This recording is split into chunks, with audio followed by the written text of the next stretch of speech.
Hey everybody, welcome back to the Financial Thing Thursday live stream every Thursday, 7:30 p.m. UK time, 2:30 p.m. US Eastern Standard Time. We are coming to you today from a hot and balmy England. No, not England. Orlando, Florida, where I think it's actually cooler here than it is where you are, or it has been today, so hope you're enjoying that hot weather because it may be short-lived. And yeah, we got a lot to cover again today. So sort of quiet on the peer-to-peer lending front. Yeah, I've been kind of looking around at new opportunities within that space, and to be honest, I'm not really seeing anything that's getting me truly excited about being, entering a new investment company yet. But there are a couple of things that, I have kind of had my eye on. Just not convinced yet, but we'll see. But we are going to be talking some peer-to-peer lending news. We're going to look around the Kuflink dashboard today and just kind of look at some of the new deals that have been coming up on the platform and sort of give my thoughts about what those new self-select deals are like. And if you're not a Kuflink investor, you can totally get yourself some cash back. They are the sponsor of the stream. Thank you to Kuflink and Narinder and the team over there. We are going to be talking. You can get up to 4,000 lending news pounds cash back for a new investor. We're going to look around the Kuflink first investment turns dashboard and today. Conditions do apply. Just kind of look at some of the new deals that have been coming up on the platform and sort of either go to the Financial Thing website. Excuse me. You will see banners on the website. Investor for Kuflink, who's one of our sponsors. You can go to join.kuflink.com/financial-thing. Sign up there, get yourself a whole chunk of cashback money. Cashback is good because we're going to look and make sure first-year returns really go through the roof. So, if you are looking to get some extra yield out to your investments, taking advantage of a cashback offer like that, which, by the way, are few and far between right now. I don't know if you've noticed this, but you used to see a lot of cashback offers pre-pandemic from peer-to-peer lending companies who wanted you to come and on board, and those cashback offers are now really very, very small in number. So Kuflink's offer is excellent. But yeah, we're going to take a look at Kuflink's dashboard. We'll look at Trading 212.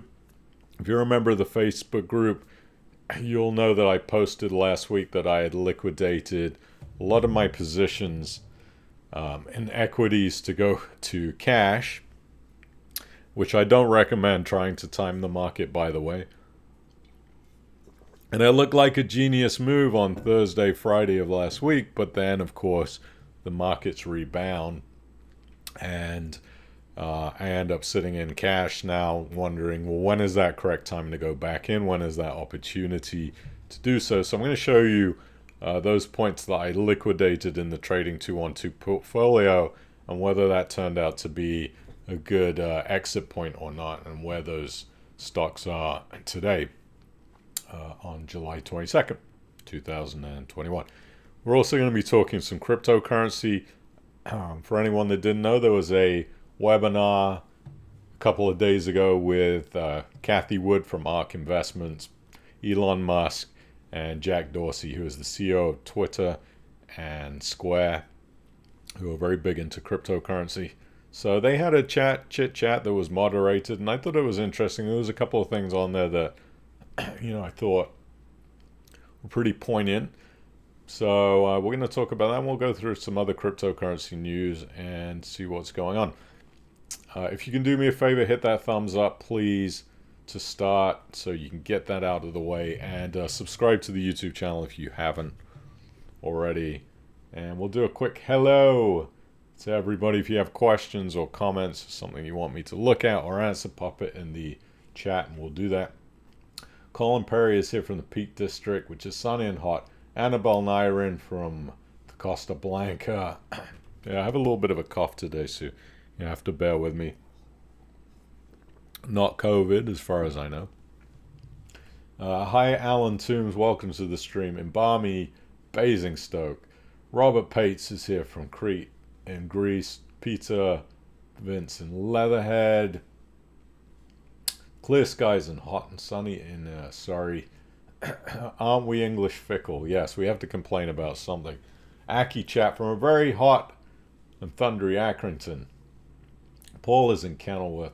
Alan Chesterfield. Norman P. in Sussex. Mark Mason from sunny Surrey. Nice to see you, Mark. George Batchelor from Bridlington. John Day, Nottingham. Oh no. We're having sound problems. Hang on. Hang on 1 second. Let me check out the sound. Maybe this will... Hopefully that will take care of it. Let me know. Let me know if now the sound is better, please, if you can. Because I think I might have had the stream running in the background and hence the crazy audio. Let me know if the audio is fixed. We got Alan Brooks in Middlesex and Brian in, my memory serves me correct, Woburn. Let me know if I'm correct about that. I try to remember everybody. But thank you. I'm glad everything is working on the audio. So let's get right into it. Let me do the little, again, Kuflink. Again, please, if you are not a Kuflink investor, they are a sponsor of the stream. You can get $4,000 of cash back on your first investment. And let me mute. I think I know what's going on. There we go. So yeah, check Kuflink out. We are going to be looking at some of the deals on Kuflink today live. See what's going on with that. Okay. Let's get right into the news to begin with. Here we go. It's I'm going to start at the beginning. We're going to do a little loan pad update. Seems to be, again, slow and steady. £35 million loan book on loan pad with a total loan value of £78 million, 41% average loan to value. I think the live loan number is same as the last time I looked, if I recall. I think it was at 97 loans. But again, most importantly about loan pad, this estimated time to liquidate if you need to some reason sell, less than a day, and time to get invested, less than a day. Slow and steady. We still have one single loan in the default that is covered by the interest coverage fund. But again, relatively small loan size, 150 grand. So LoanPad is continuing to prove that they really, even through this pandemic, have been able to maintain a very, very good loan book that is solid and continues to pay decent returns for the type of risk that I think you're taking. Again, not financial advice, but they continue to be on my top 5. So I'm super happy to see that they continue to perform. We've seen ThinCats and Assets Capital both have been accredited to the government's recovery loan scheme. This is where they can loan some pretty big amounts of money, up to £10 million to small and medium enterprise businesses, that the government is guaranteeing 80% of whatever they loan out. So both ThinCats and Assets Capital have been accredited to do that. I'm sure you'll see more follow. I do wonder what the hell is going to happen to all these loans when, the real economic situation starts to sink in, but hopefully they'll be okay. We shall see. But Assets Capital will be delivering property secured loans between £250,000 £10 million to UK companies, covering both commercial mortgages and development finance. As a peer-to-peer lender, you will not be able to invest in those loans because that is not allowed. But it just shows that Assets Capital continues to shore up its business with extra revenue from lending in other areas, which is a good thing if you're a retail peer-to-peer lender, as well as ThinCats, who I was never an investor in ThinCats.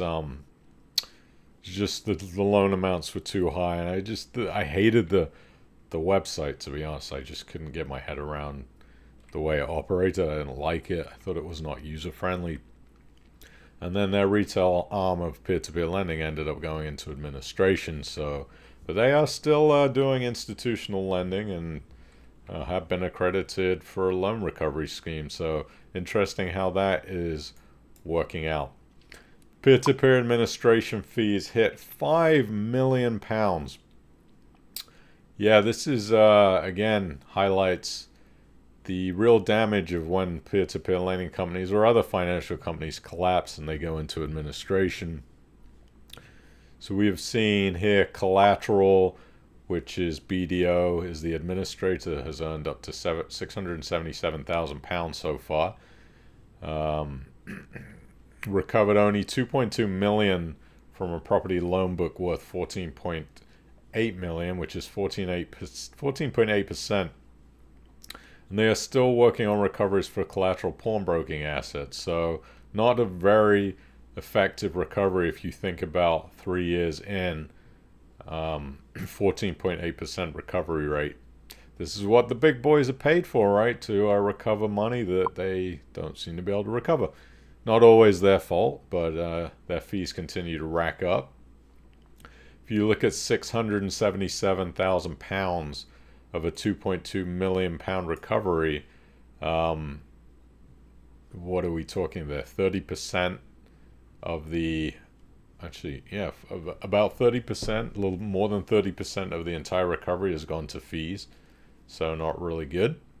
Lendy is the most expensive administration right now, and RSM has been paid a whopping £3.7 million since taking on the administration in 2019. And they have recovered $46 million of the $117 million. Development finance and $12.8 of the $32.9 million lent to bridge borrowers. So if we total those up, we're talking about 50, let's just call it £60 million in recoveries, and RSM has been paid close to $4 million. So that's a pretty big chunk again. We're talking about over 20% gone to fees. And they've only recovered 39.2% of the loan book. So I would not say that has been a success. And CG & Co., which is Funding Secures Administrator, which started in October of 2019, has been paid about £600,000 in costs. Loan book was valued at around $80 million. And they've already written off several bad loans that took the value to £56.6 million. So that means they've written off £24 million worth of loans, which is not good. They've recovered 41.5% at $23.5 million and still have 95 remaining defaulted loans to recover with $47.7 million invested. So fees for them sort of again ranging in the 20% range, and see how that goes. And the House Crowd, which went into administration in February 2021, has generated administration time costs for Quantama of $283,000. So they're racking up the fees quickly. They've been less than 6 months and already racked up close to $300,000. And then the least one, well, I don't know if this is the least, but Moorfields, which is the administrator of Money Thing, has incurred costs of $126,000 up to February 21, and has estimated that total admin fees will be $358,000. A lot more reasonable. I do have to give it to Money Thing, but their loan book is smaller, and we'll see what happens with that. And then the collapsed mini bond provider London Capital and Financial Administration fees are expected to total £7.7 million. And their fees have already reached $5.6 million. So, yeah, a lot of administration fees collected by these companies, which is what they're in business to do, is to collect fees for themselves. So, see what else. UK sees a rise in decacorns in tech as tech businesses flourish. We got some pretty big tech businesses that have some pretty big valuations. Revolut valued at $33 billion. And Wise, which is TransferWise, which I'm a big fan of. TransferWise, if you ever need to transfer money cross seas. You can do it through cryptocurrency very quickly and easily, but if you want to do it traditionally with fiat currency, Wise is a good company. I've been using them for years. Their fees are very, very reasonable, and they get it done usually within one business day. So they have a valuation of $11 billion, which for a UK tech company is actually pretty big. So that was interesting in the news. Funding Circle is winding down their fund and reports lower than forecast defaults. So they've been able to return 6.78% to investors over the second quarter of the year, thanks to lower expected defaults within the loan portfolio. I would say that is not necessarily going to be what happens in the future. I think that was a good quarter two for them as far as being able to receive borrower repayments as they close this fund down. So that's I would say some good news within the peer-to-peer space, and for that company. Their share price still remains depressed. For anyone that bought in early, I'm sorry to hear that, because I don't foresee that coming back anytime soon. But they've had a good quarter of 6.78% over the second quarter of the year. So long may that last. Escape Guru recovers as late payments as default rise. This is a European platform which has seen their defaults go from 8.2% in May to 9.2% in June. I would think that my view of Europe is in for some difficult economic times, and I think these European peer-to-peer companies are going to see some rise in their default levels as, again, economic fallout from what this pandemic and other things that have been happening way before the pandemic is going to cause, not only in Europe, to the rest of the world. So I wouldn't be surprised if these default rates continue to go up. And also they've entered a new market, Spain, which again, I think Spain is just having some terrible economic problems. So it's surprising to me that they would want to enter a market like Spain. So yeah, there you go. Let's see. Lending costs soared due to challenging sale of 6 properties. We've seen that Lendy's legal administration costs for a cohort of 6 defaulted properties have hit £288,000. So that's just the administration costs for those 6 properties.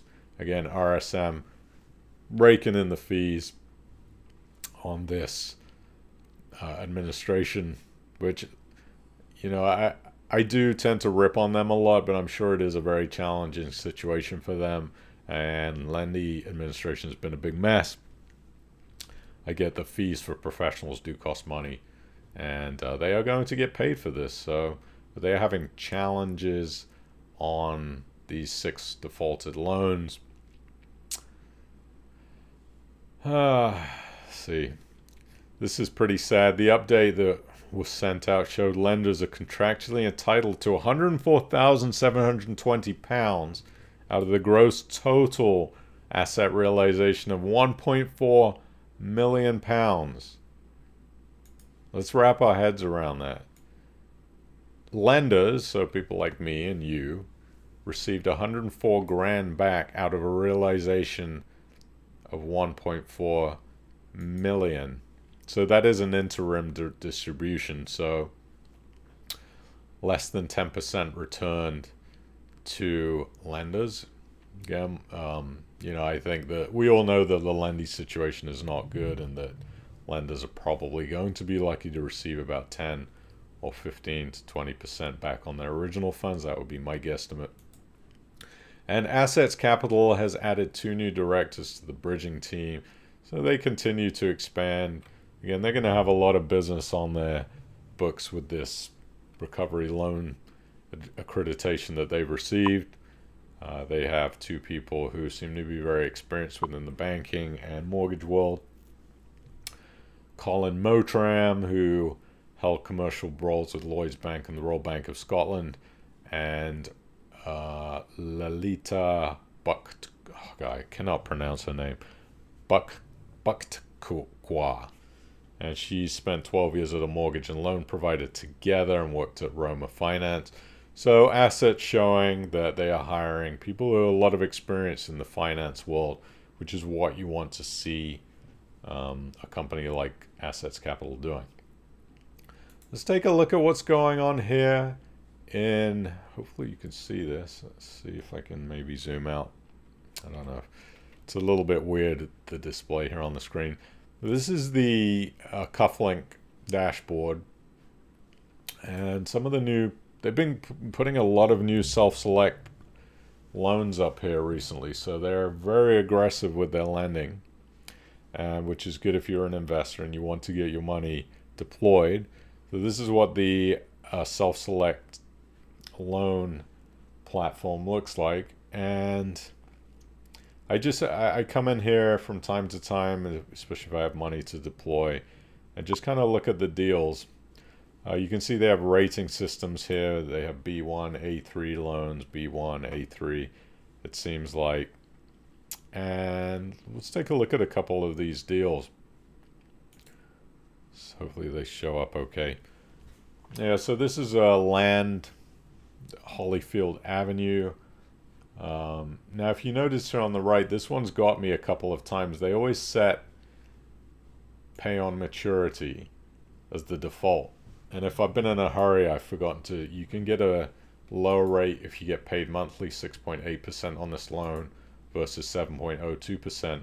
I always go with pay monthly because if you're getting paid monthly, you're reducing your risk. Every time you get a capital or an interest payment, usually obviously only only an interest payment on these loans you're going to get back most of the time. Sometimes you get capital back too. But when you get paid back capital and interest every month, it just means you have less on the line. So if you put a couple of £100 into a loan, you're getting 10 pounds back, whatever that amount is. You're going to reduce your risk exposure, which is why I always do pay monthly. The pay maturity, I don't think for me personally is worth an extra 0.22% on any of these loans. So I always go pay on monthly. But you can see here, you're getting paid 6.8% on a land deal. Personally, not a big fan of loaning money on land. I've not had good experiences with peer-to-peer lending companies. Not necessarily Kuflink. I'm not saying the deal's good or bad. I just tend to always err on the side of caution. I prefer property-backed loans myself. But there are a lot of people that, don't mind these land loans. But this is the fifth tranche of the loan. That $299,000. So this total loan amount is going to £3.2 million total lent on a gross valuation of $4.9 million. So it's a big loan. And the exit of the loan will come from the sale of the completed houses. They're going to put 17 houses up on this property. So you can see here are the other tranches at the bottom. Tranche 2, exactly the same interest rates that you get on any of those tranches. And then you can read all the loan information. You can see here, hopefully you can see that Kuflink puts in their own money into these loans. So on this tranche, they put in £14,950. Pay attention to the security here. This is a first legal charge. I'm always looking for first charge loans. Not interested in second charge loans at these interest rates at all. I think you'd have to be in 12, 13, 14% to want to be taking on any second charge lending, especially on land projects. But you can see the loan rating system here. They do it as a B1. They measure their loans in-house for the risk. And then you can see the security here, the borrower's credit history. You can read the valuation report if you want to do that. They have valuation reports, which has all the information about each loan. And then it has location information if you like the nifty map. This is in Huddersfield, close to Huddersfield, so up in the north. So there you go. That is one of the deals that is on there. Again, I tend to be a little bit more wary about certain land deals. And I think there's some good stuff on here. Let's look at this one, Kirkham Road, which is, where is this? Is that in Wales? No, near, up in the north. That is close to Blackpool. This is a fifth tranche of a loan at 158,000, and they are loaning 3.5 million against a 6.2 million pound gross valuation. Again, this is a development, but you can see this one is moved a little further along just from this photo. See if they have any loan updates. They don't. Again, pay close attention to this pay on maturity at 6.91% or monthly at 6.7%. Again, I always select pay monthly. That's just me.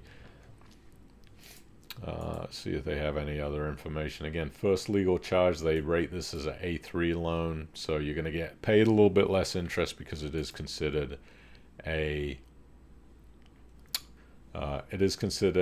lower risk loan. But what's interesting here is the borrower repayment history, satisfactory credit score. So they didn't have a good credit score, they got satisfactory. And it doesn't really show how Kuflink rates its borrowers on the credit score. So interesting to look through some of those loans. Again, if you like to check them out, you can sign up for a free account, poke around the dashboard. Again, Kuflink, not one of my favorite UIs, user interfaces as far as companies go, but you know, it's not the worst one. And you can see here, this is the photo of some of the development of that loan we were just looking at. Another thing to pay attention to, now you can actually invest in your ISA in these manual self-select loans. So if they are eligible, it has a little blue thing right here. Hopefully you can see that. As you zoom in right here, ISA eligible, and nearly, or most of the new loans that I've seen are ISA eligible. And people have been asking for that for a long time, that they want to invest in self-select through their ISA. So good stuff there with Kuflink so far. Yes, they do. They do a lot of tranche loans because they're so big. You know, I mean, it took about £3 million loans. They really have to do it in tranches because it's going to be hard to fill a loan. And also they are going to release it in tranches because they're going to check and make sure the development is going to plan before they release further funds. So, you know, and I think also with doing tranches, it saves Kuflink from having to pay interest on money that's just sat around in a bank because it hasn't been, or sat around in their account because it's not been released to the developer. You know, when the developer of a big project, Kuflink is going to release the money in stages to them. So they don't want a lot of money sitting around in their account just not getting paid any interest because that's an expense to them. So it makes more sense for them to do tranches. Let's go back into our news. Okay, we're going to look at the Trading 212 portfolio here and see again. Last week I liquidated quite a lot of the portfolio to try to protect capital. I had this magic dream and my crystal ball told me that we were going to have a market correction. Not a big one. I didn't think it was a big one. I think the big one is going to come eventually when the government stop printing all this money, which I don't know that they can do that right now. They have to keep printing, otherwise they stop printing and this quantitative easing. I mean, think about what the US is doing. They're printing debt and then buying it. The government's buying their own debt, which is nuts. Once that stops, I think the economy is going to be in for a really rude awakening. But, you know, this money printing can continue for the next X amount of years. As long as that happens, the markets will probably stay propped up. But I did have a feeling that there was some signs of a small, possibly correction happening. And we did see that last week on Thursday, Friday, and then the markets rebounded on Monday. And I think we've had a pullback today, again, in certain sectors, specifically where I was heavy in oil and energy. So I did liquidate, and you can see the valuation of the portfolio is now £13,059. We were way over 16,700 at one point. So we've lost 20% on this portfolio due to when the oil really took a dive. So you can see Laredo, which is one of our big performers, was up to at its high of 96 US dollars, and now we're down to 60. So that's had a big sell-off point. So if we look at the portfolio when I did these timing sales, now this is one thing I always talk about when you're trying to time the markets, how difficult it is, and this is a perfect example. I did get it right in some ways, and I'm going to show you the history of some of these trades. You can see here Laredo that I sold on, let's see when that was. We sold that on July 13th, so 9 days ago, and the sold price was at $73.69. So now we're at $60.80 today. So that has lost almost another 20%. So we saved a bit of a haircut on that one. Did another 10 shares at $73.59 that day, so we sold 35, about 18, a little bit over 1,800 pounds. And then the next 2 days later, we sold more Laredo on the 14th of July that filled on the 15th of July at $66.25, so another 10% higher than where we were. So that trade actually worked out well, and we went and sold another 20. So we sold 40 there, 10 here, that's 50.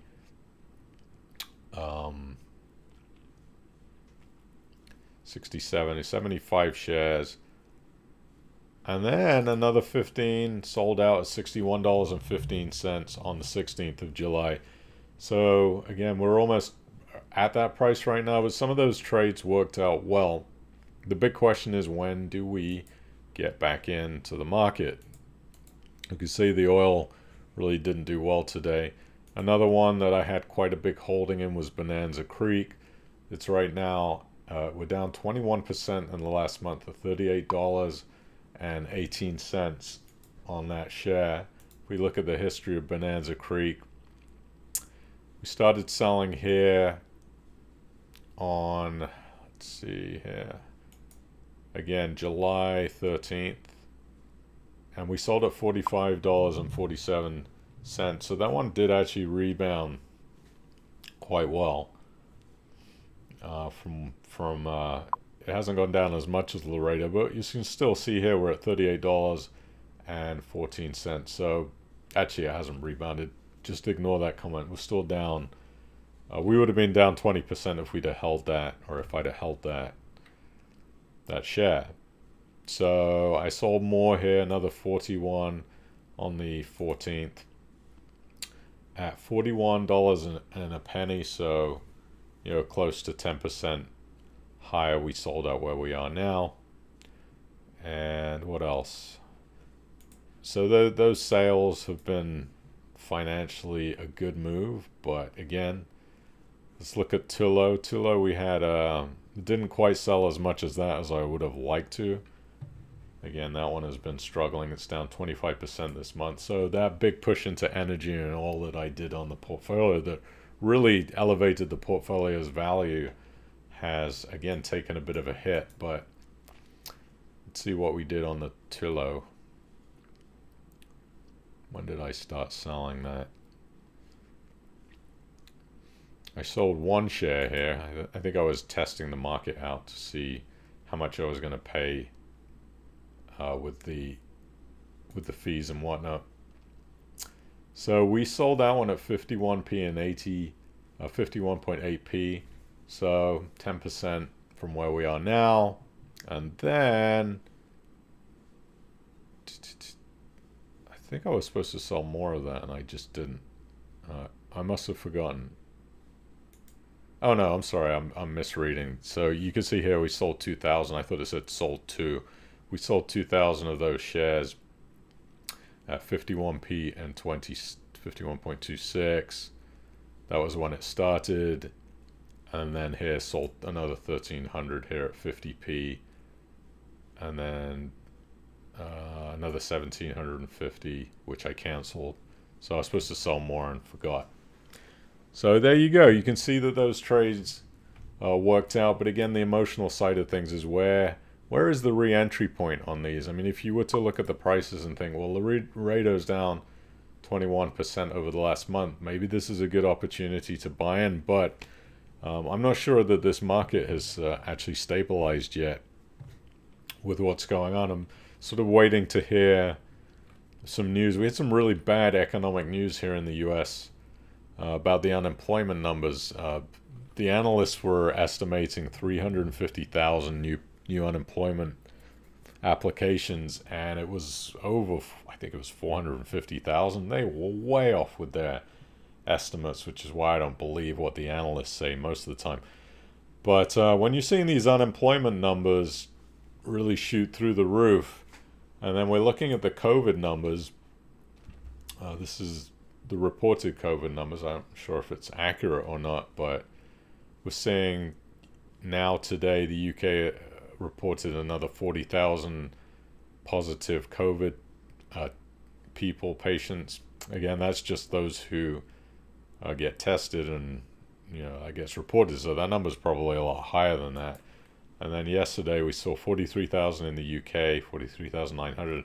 But more concerning here in the US, these numbers have been as low as I saw them go down to about 10 or 11,000 for a day, and now we're back up to 56,000.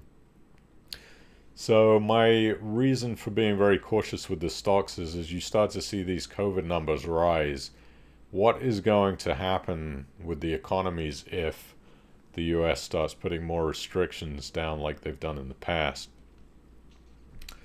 The economy is obviously going to get hammered, and those markets are going to really take a beating. So until I start to see these numbers really stabilize, then I don't think it's a bad play to be sitting in cash, at least a portion. Again, not a big fan of timing the markets. I certainly don't recommend it, but for those of you that really track the economics and very, I would say, advanced when it comes to investing, these things have got to play into those decisions because they're real things that are happening. And the U.S. debt is going through the roof, UK debt going through the roof. Middle class amounts are getting lower, being squeezed out. So eventually this is all going to come home to roost. How? It's a shame. I don't know how. I think it's going to there's going to be a housing bubble problem. I think there's going to be a stock market correction. Again, it may happen in a year from now. It may happen in 2 years, but it's gonna happen eventually. Let's look at Bitcoin. We've seen a bit of a price rise here today, up about 1%. We saw it go all the way down to what was it, 29,000 US dollars, 29,500 went. Yeah, 29,500. I actually bought some Bitcoin around that dip point. Again, I think these are good opportunities to get in. You're going to continue to see volatility within the Bitcoin market for right now. I'm writing actually a cryptocurrency guide right now, which really explains where this volatility comes from, and actually why it's a good thing. Because with investments, you take risks depending on your risk tolerance, and Bitcoin has returned over 200% per year annually. Right now, you're seeing a kind of a under pressure situation for the last few months that you're going to see for a while, but I think in the future, Bitcoin will continue to perform well. Let's see, JP Morgan retail customers can now tap into crypto. This is for their high net worth customers. They are allowing their customers to get into a selection of cryptocurrency funds like the Grayscale Bitcoin Trust, the Bitcoin Cash Trust, which, I've always said that be careful who you take your advice from because, right, this is JP Morgan Chase and Co. allowing their customers to get into Bitcoin Cash and Ethereum Classic. I mean, Ethereum I think is good, but as far as Bitcoin Cash, I probably would never advise anybody to get into that. If you're going to get into Bitcoin, you just buy Bitcoin. but they are exposing their wealth management clients, all of their wealth management clients, to access a selection of crypto funds. JP Morgan has really become very crypto friendly. We saw NatWest block payments to Binance, and Starling also joins the chorus. Yeah, I mean, yeah, whatever. This is, again, just the big banks. They don't want you to buy crypto. This is just the narrative that they're going to tell you they're protecting you as a customer, but they'll happy to let you take your credit card into a casino and dump all of your money on the roulette wheel. But when it comes to you doing your own investing, they don't want you to do that. So they are pulling the plug on that for now. This report, almost half of the family offices with Goldman Sachs ties want to add crypto exposure. 45% of wealth management offices that are family offices, they want exposure, and that bank will allow them to have exposure to it, I think, in the future, because they want to provide what these people want. Unwillingly, I'll say. And Kathy Wood of ARK Investments is putting through application for a new Bitcoin ETF. They've been trying to get one into the US, other companies. There's Global X also. There's other companies that filed through the SEC, but the SEC does not want necessarily a Bitcoin ETF to exist because, again, Bitcoin is not good for the SEC, and they will probably try to block it for a while, but I think eventually this is just going to happen. It's happening in some other parts of the world like Canada, and it'll happen in the UK, US eventually, because you just can't stop that kind of thing in the end. It's going to come through. What else? JP Morgan clients see Bitcoin as an asset class. So again, you're going to... we're talking about in a very volatile period of Bitcoin right now where a lot of people are under fear to invest in Bitcoin because they've seen the golden goose pop from 50% in value. But JP Morgan still says that people do see Bitcoin as an asset class. And this is the director of asset and wealth management saying the volatility you see in it today just has to play itself out. I think that's a good quote because you are going to see the volatility of Bitcoin eventually start to settle down. As more and more of this class of asset gets purchased by big corporations and wealth managers and gets taken off of the over-the-counter platforms like Binance. You know, there's only about 2.5 million Bitcoins in circulation as far as that can be traded. And that number, I think you're going to start to see will go down, and as it becomes more scarce, you'll see that volatility start to calm down. But it's going to take a while. We don't know when that will happen. Another case of the Bank of Russia asked stock exchange not to list crypto-related firms. Again, they don't want cryptocurrencies interfering with their banking systems, so they've requested that. And trading firm of the richest crypto billionaire reveals buying a lot more Bitcoin below 30,000 US dollars. That's Alameda Research, that is a very big investor into crypto in general, in businesses and in the coins. So yeah, they've during the dips they buy, so they go in and buy, and they're big believers in the crypto space. They do a lot of technical analysis, and they think $30,000 and less is a good buying point, so they continue to invest in Bitcoin. Alameda has really got their finger on the pulse of a lot of coins and a lot of businesses within the crypto space. So it's very interesting to see Sam Bankman-Fried still buying. By the way, he made his money in buying. He was a Bitcoin very early adopter. So there you have it. That is what's going on. I think, oh God, are we at an hour already? Oh well, 49 minutes. We might actually get out of here less than an hour today. So nothing really much changing in the peer-to-peer. As far as my investments go, they're just generally staying the same. I haven't really moved anything. Haven't really added a lot to any particular company. Still withdrawing interest from Most of the companies, so LoanPad, I'm reinvesting. Unbolted, I'm reinvesting. Assets Capital, time to time, I withdraw some. No, actually, assets I'm reinvesting right now. So nothing has really changed. Crowd Property reinvesting, Lendinvest reinvesting. Sticking to that smaller core of what I think of the higher quality peer-to-peer lending companies right now, and just looking for buying opportunities within cryptocurrency. I'm not buying any more alternative coins. I think you are going to see an alternative coin take off. Right now we're seeing that suppression of these altcoins. So I had bought quite a lot of altcoins over the last couple of years. Now that's sort of staying steady, and then just buying more Bitcoin as the price dips below 30,000 and trying to accumulate what I can on that. And then, as far as the stocks and stuff, again, looking for opportunities right now might be a good spot to hop into oil. Seems to be crude oil prices are still kind of going higher, but some of these stocks have really gotten hammered in the last couple of weeks, so there could be some good buying opportunities within the oil space. But again, please do your research. A lot of that traders are manipulating the market within oil stocks and options trading, so it can be pretty hairy. But if you're in it for a long term and you believe in those stocks long term, could be some good buying opportunities, and we'll see.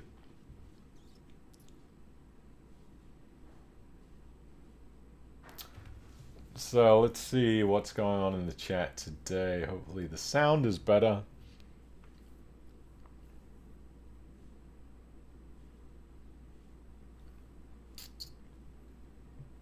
Brian said, serious building material shortage in the UK, and that's going to have a huge impact on peer-to-peer. Yeah, I think that what that's going to do is just delay building projects, and I don't think they're going to get completed on time. And we've seen it in the US, a huge supply of shortages here. So welcome. Dave Dawson is here. Mike Powell in Southampton. Mike says the numbers are wrong, so maybe that journalism numbers that I read out are not correct. Collateral have recovered 4.5 million, fees are 850 grand. So still seeing about 20% in fees. And RSM have been paid 2.4 million.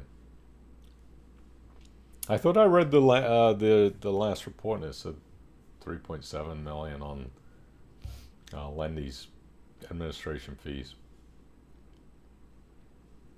Stephen Hale is here from Nottingham.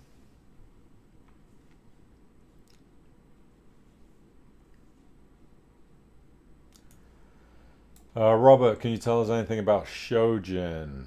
They're sending out funding invitations. Do you think it'd be a good company to invest in, as they were in peer-to-peer news recently? I wouldn't invest in most peer-to-peer companies. I've seen Cedars as some of the shares have gone up a lot. Some of them have done nothing, and some of them have gone down. So I don't know about Shojin. I've heard some good things about them, but would I put my own money into them as a company? I'd probably more be interested in investing in the peer-to-peer lending loans. I don't buy shares in peer-to-peer lending companies for various different reasons. Actually, if you watch last week's stream back, you'll see that I talked about those reasons why. I think it's very risky. You've got potential liquidity issues on those shares. If anything happens to that company, you may end up having to sell them for a loss. So I think it would be smarter to look at the peer-to-peer loans within Shojin, not necessarily investing in them as a company. But again, I don't know what their fundamentals are, and maybe that's something you're more interested in.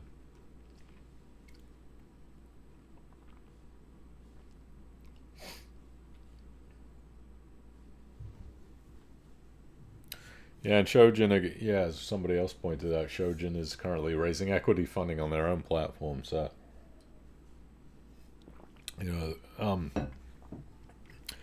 if we look at the history of peer-to-peer lending companies in general, it's not really been a good track record.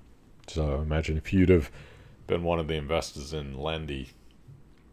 I'm not saying Shodan is like Lendy, of course not, but yeah, you got to be careful.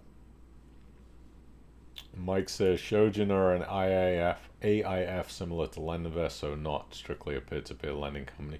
Sometimes when I say peer-to-peer, I kind of group LendInvest in with them. Yes, technically, I know they're not.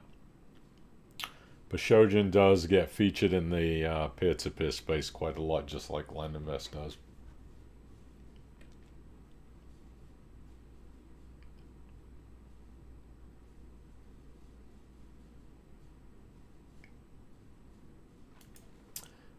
Right there where you select pay monthly within Kuflink, where is the toggle to select ISA? That's a good question. I would imagine you, because I don't have an ISA Annabelle with them, but imagine when you're logged into your account, there's a way for you to maybe select between your ISA account and your regular investment account. So if you're inside your ISA account, that would automatically go into your ISA investment.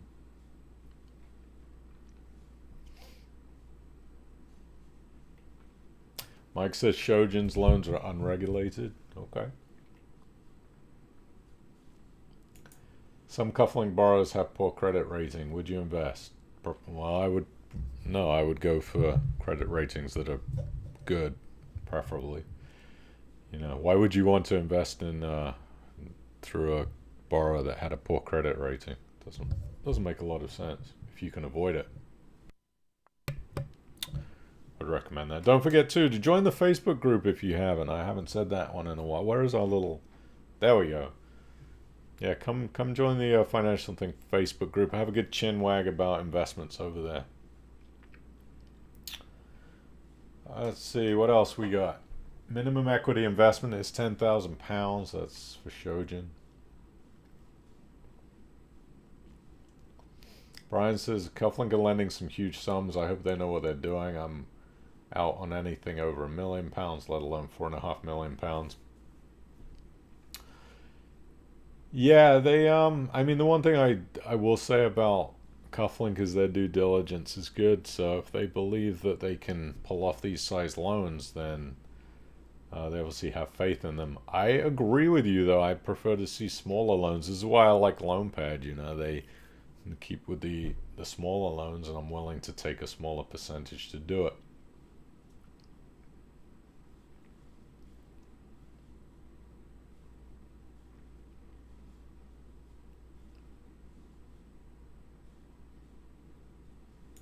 Kuflink were also taking second loan security on some directors when LTVs were a bit higher.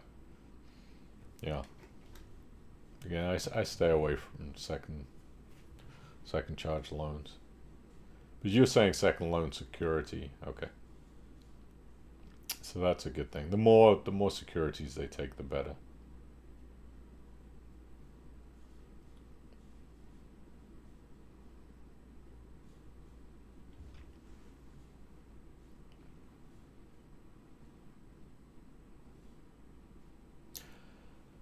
So yeah, I see a lot of your comments saying that self-select ISA only pays interest on maturity. I thought Narinder told me that they were allowing self-select to be ISA loans. Maybe they're putting those. Maybe they have a different way to classify these loans that they're putting out, whether they can go in the ISA or not. So maybe I'm confused about that. I don't have an ISA with Kuflink, so Alan says you can't invest transferred in ISA funds into self-select loans on Kuflink.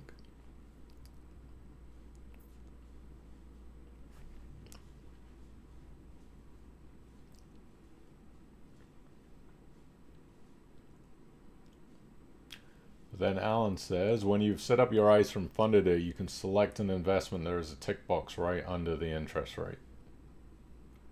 Okay.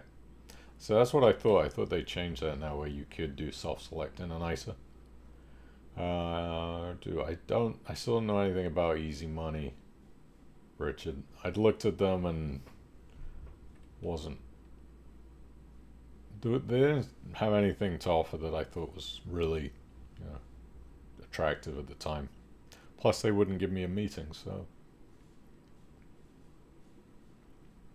Not saying they're good or bad. Could be good.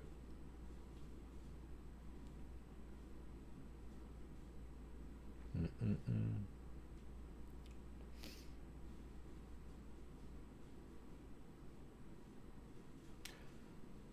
Paul Bagwith is promoting the competition. He says has a good easy money review.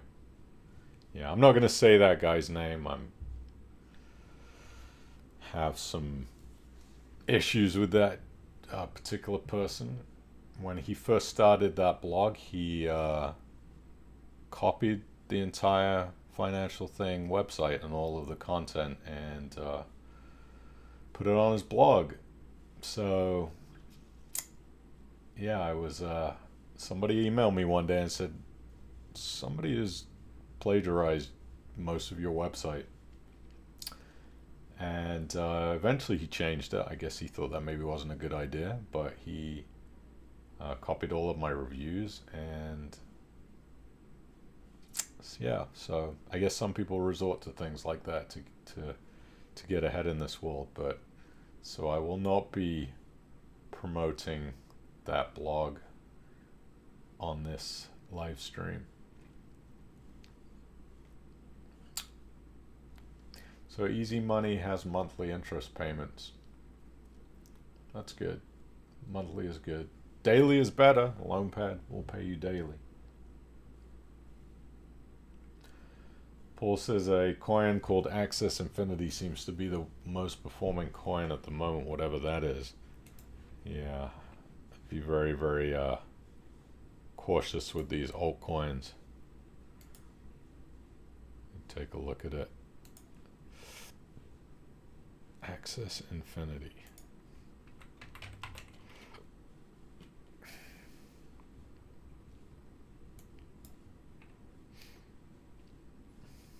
Up 17.5%. Yeah, it's a very small market cap, $119 million, so tiny. Very high risk.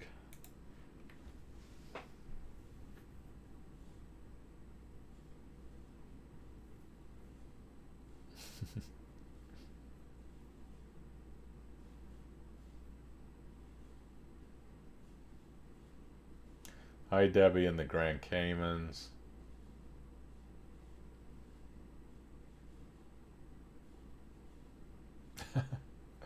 Yeah. Oh, too. Annabelle, you want to try. This is probably an obvious thing, but try deleting your cookies in your history on your Kuflink, and then refresh your Kuflink because it may come up. And sometimes they add new programming features on those websites unless you refresh and delete your cookies. For some reason, they don't show up. Alan says, since nobody has mentioned the shirt, I think you can just about carry it off. Yeah, I like this shirt. You know, what can I say? Sometimes I get a little bit out there. Flower Power. Suchi, thank you.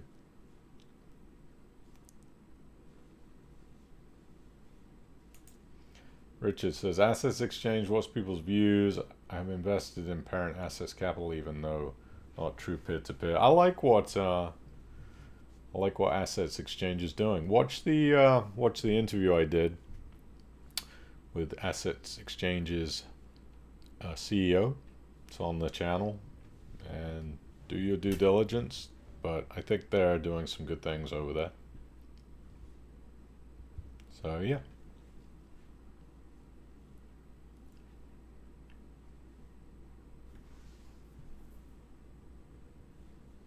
Yeah, as Mike says too, Assets Exchange is peer-to-peer.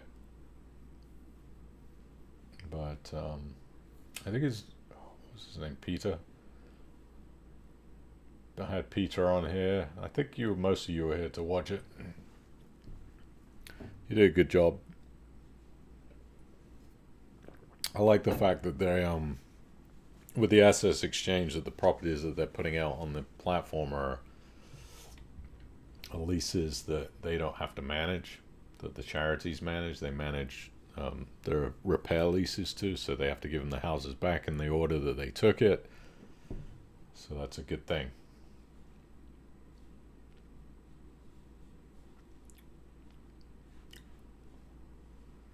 Okay, I think we're going to wrap it up. We've been going a hour and 5 minutes again.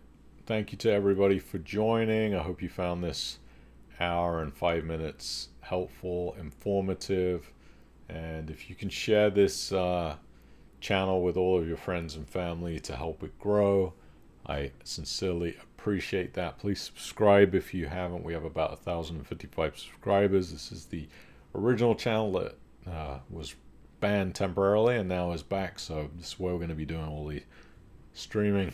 And again, thank you so much for all your support and for being here, and we'll see you next Thursday, all being well, at 7:30 p.m. time. Have a wonderful weekend, be safe out there, and hopefully this COVID thing will die down soon. And that's it. I will see you later. Take care. Bye.